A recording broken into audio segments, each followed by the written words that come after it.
Hi everybody, Jake here, and today I am going to show you how to avoid having to buy a specialty tool to turn out or turn in the jets on a two-stroke carburetor. This particular carburetor came off my Featherlight weed whacker.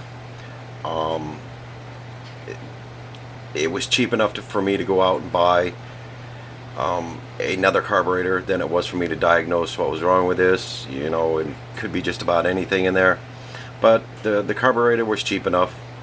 The issue I had when I got the new carburetor was it would only run wide open.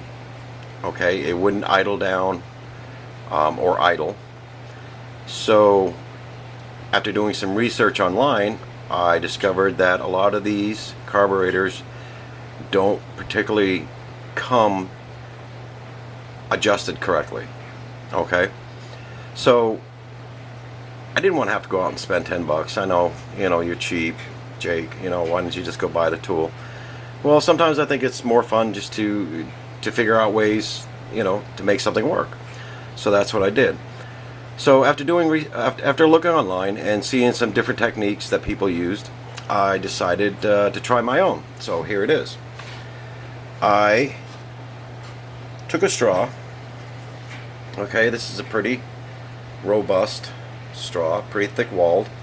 It's got some tension to it. It's not like a drinking straw where it'll just bend in half. It's got a little bit of tension on it. And this is off of like a Great Stuff expanding foam bottle. The bottle's no good, so I kept the straw.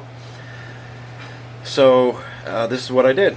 I took a pair of snippers and I cut off straight cut about 2 inches. I'm not going to cut this one again because I already have the one that I made, and here it is, about 2 inches off that. Okay, and basically all you're going to do is you're going to, this being the low side, this being the high side. And my issue that I was having was on the low side, starving for fuel. So all I did was, and you have to force it a little bit. I mean, you're not going to have to go crazy, but it's going to take, a little bit of force to get it on there. But once it does, it seals around the splines that are in there. Okay, and there's little splines that go all the way around it.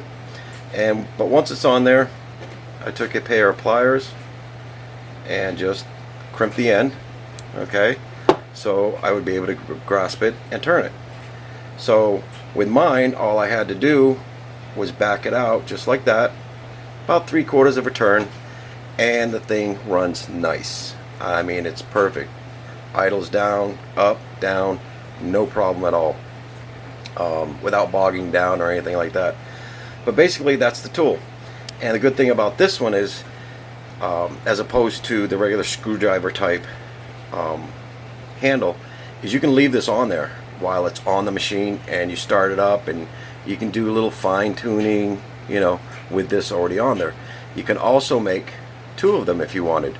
Obviously you would make one longer than the other so it doesn't get in the way.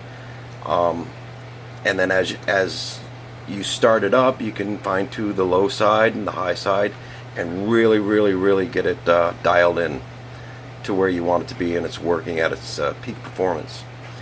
So I mean, that's the tip. That's it right there. Didn't cost me anything, but maybe a little bit of research and maybe 10 minutes of my time, and that's it. So thank you very much for watching, and I hope to see you again.